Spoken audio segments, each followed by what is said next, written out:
Hello, and welcome to Around the Political World with John Rothman. I am your host, John Rothman. If you're a fan of the show, make sure to hit the follow button on the top right of Apple Podcasts, Spotify, or wherever you are listening at this very moment. When you hit follow, leave a review or share an episode with a friend. It helps other people discover the show, keeps us going. As I like to point out each and every day, it expands our base. It seems to me that every morning when I come in to record, I have to record something that distresses me, that disturbs me. And today, my friends, is no exception. I want to talk to you about an administration out of control, an administration which, frankly, is subverting our American way of life. I say this regrettably, sadly. I say it in aftermath of J.D. Vance's comments about Watergate, in which he dismissed what Richard Nixon did as just a glitch, 12 minutes in a normal news cycle, nothing more, nothing less. I want to remind J.D. Vance, and I begin with this, that the reason Richard Nixon was brought down was because of obstruction of justice, among other things. That it wasn't the deep state, as some have suggested, including J.D. Vance, that brought Nixon down. It was Richard Nixon's own words, his own actions. And despite a book called Silent Coup, which suggests that Richard Nixon was removed by forces sinister and deep state, the simple truth is, go back, listen to the Nixon tapes, and you understand why Richard Nixon was brought down. You understand the abuses of power. What I'm seeing in this administration is very similar. And I want to be very clear about this. There is an attempt by this administration to subvert the upcoming November elections. Make no mistake, Donald Trump's executive orders are very disturbing. And state by state, we are seeing its impact. Let me point out that a new Mississippi law authorizes the state's top law enforcement agency to compile a list of all immigrants who are supposed to be illegally living in the United States. And what's going to be done with that information? We don't know.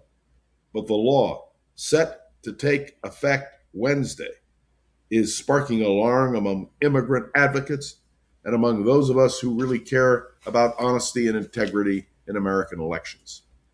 And this is going to come down in part to what the Supreme Court rules on Trump's executive orders, some of which, as you know, would choose to completely distort the way we vote. Not only that, you have reapportionment being practiced by Republicans in state after state, although 3 cheers for Indiana, which stood up to this reapportionment. And I would remind you, there are Republicans now who have integrity, and there were Republicans then who had integrity. Barry Goldwater, Mr. Republican, Mr. Conservative, Mr. Integrity, who was the Republican nominee for president in 1964, who would campaign for Richard Nixon. And, of course, there was Hugh Scott, the Republican leader in the United States Senate and former Republican national chairman, who stood up to Richard Nixon. And John Rhodes, the Republican leader in the House of Representatives, who said enough is enough. Remember, they went down to the White House. And they were very careful. They didn't tell Nixon to leave, but when Dick Nixon turned to Barry Goldwater and said, "How many votes do I have in the Senate, Barry?" Barry Goldwater responded, "At best, 6, Mr. President, and I am not one of them." That was the true end of the Nixon presidency, because it was Republicans who stood up and just said no. The time has come for Republicans to recognize that the rants which Donald Trump gave this weekend, not just 1, not 2, not 3, but more, including his ridiculous assertions about the algae conspiracy in Washington, D.C., in the reflecting pools. It's nonsense, and it's something we need to understand as a danger, because the President of the United States, well, he's the guy calling the shots. And I'm going to suggest to you, in a normal time, this president, well, we'd know that there's a problem. and the Republicans would have spoken out. Have you heard Republicans speak out at all? The answer is no. And I want to indicate to you, we are seeing this in practical application around the world. The Trump administration says Iran has agreed to resume talks, not for peace, but for a ceasefire. Iran isn't responding. And yet it is given by too many that what Trump has done in Iran is legitimate. Take a look at the Strait of Hormuz. Donald Trump has said it's open and will remain open, and there will be no tolls. Talk to the Iranians. They have a very different point of view. Take a look at our allies in Europe who look at the president who continually disses NATO, the North Atlantic Treaty Organization. We have a problem. And of course, let me point out that in Europe, we have a record heat linked to 1,000 additional deaths in France, not to mention the fact that Europe is suffering a massive heat wave. And yes, global warming plays a role. And it's not just Europe. It's right here in the United States. The governor of New York is talking about the fact that in the next week, the heat will rise in the Midwest and in the east of this country to astounding heights. And is there a recognition of global warming by the president or by his administration? And the answer is no. It is shocking, disturbing, when the administration denies science. But that's not new. Look at their attack on vaccines. Look at their attack on simple scientific facts. Whether it's vaccines or global warming, this administration denies science. Many years ago, there was a book written about the Republican war against science. It was written about Donald Trump in his first administration. No, the time has come for us to understand that we have a president and an administration that is out of control. Now, we know that this week, the Supreme Court of the United States, as its term ends, is going to issue a number of key rulings. Those rulings will affect birthright citizenship. And let me tell you something. If the Supreme Court denies the very wording of the Constitution, if the originalists and the strict constructionists on the court are willing to deny birthright citizenship, well, one of the major stopgaps that we might have will be gone. The fact of the matter is that in order for things to really work, we need to have an administration which respects law. Now, let me also point out to you that we will, in just a few days, observe the 250th birthday of the United States of America. I want to reflect on the fact that once upon a time, we had a president of the United States named Gerald R. Ford. Oh, he was never elected, but he became president of the United States. And one of the things that is so critical about his presidency, without any hesitation or doubt, is that he knew that in the end he had to pardon Richard Nixon. And he did it. He did it because he felt it was good for the country. And Jerry Ford was a Republican. He was a Republican without any hesitation, without any doubt. And he upheld the principles of the Republican Party. Now, Donald Trump is hardly a Republican. I would tell you he's really a Trumpocrat. I think that's the best way to do it.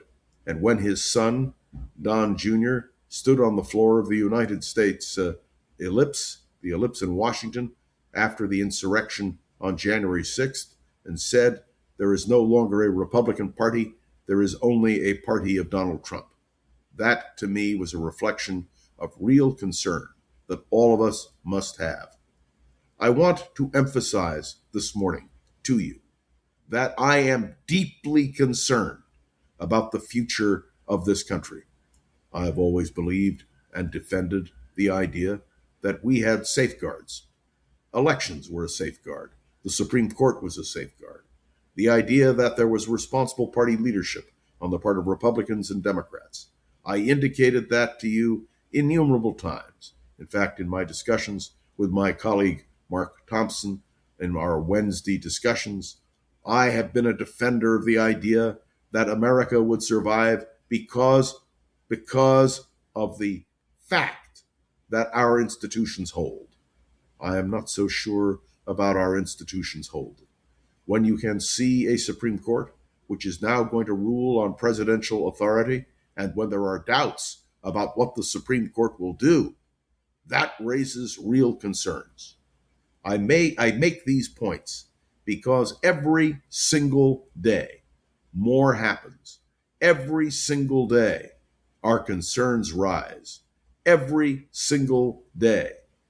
But the deafening silence from the Republicans is a disgrace.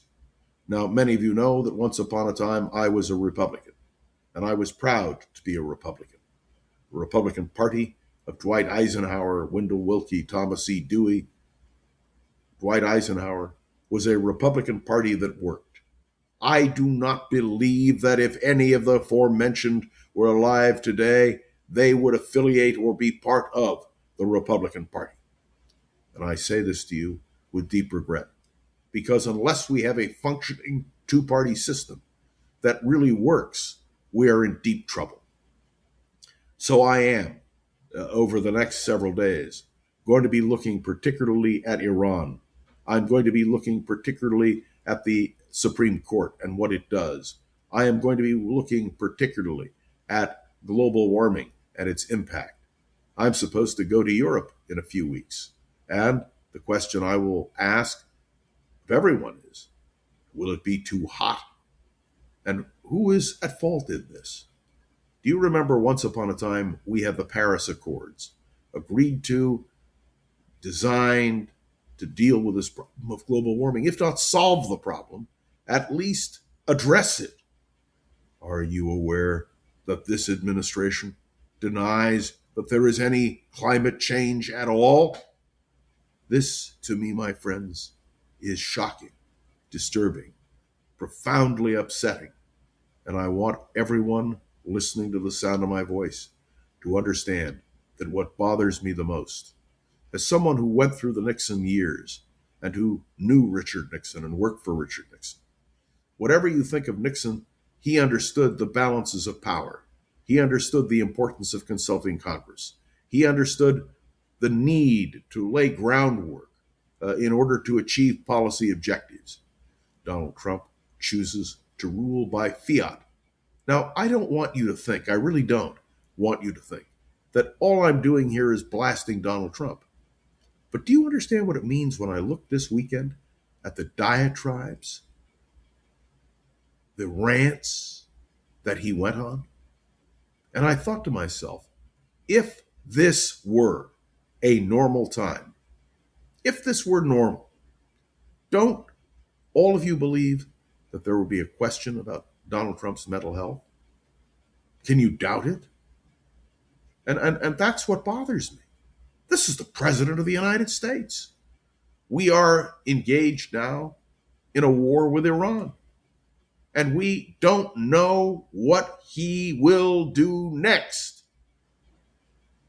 This is not an easy analysis for me to give.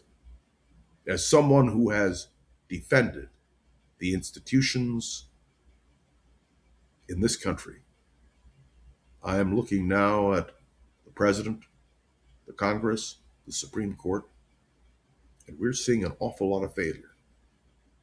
A failure in our system. And I don't say this lightly. I don't say it gladly. And for those of you who believe I suffer from Trump derangement syndrome, what I'm stating is fact. And I think it is important when you consider J.D. Vance's dismissal of fact when it came to Richard Nixon and Watergate, that this administration seems willing to dismiss fact. And that, my friends, should scare us all.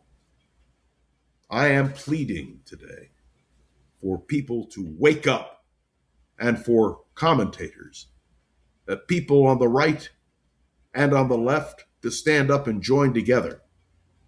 There is a serious problem. And it's not the algae that is creeping into the reflecting pools in Washington. It is the pollution of the American system. Thanks for tuning in to another episode of Around the Political World with John Rothman. I'd love to hear your thoughts on today's episode. You can write a review on Apple Podcasts, drop a comment on YouTube or Spotify. Click any of the links in the show notes to connect with me on social media. Please remember to share this episode with a friend or colleague so we can continue to grow and expand. I want you to be aware that I am listening to you. Okay. This show's been getting so much positive attention that we're excited to bring advertising support on board. This will help us to create more opportunities for around the political world, and we're happy to be doing it. Many thanks to those who are now indicating they want to sponsor. Thankfully, there are a lot of you, and we appreciate it. I want to say a special word of thanks to Gogo Zoger, the wonderful producer of this program. Gogo, thank you for everything you do. I will be back tomorrow, right here, on Around the Political World with John Rothman. See you then.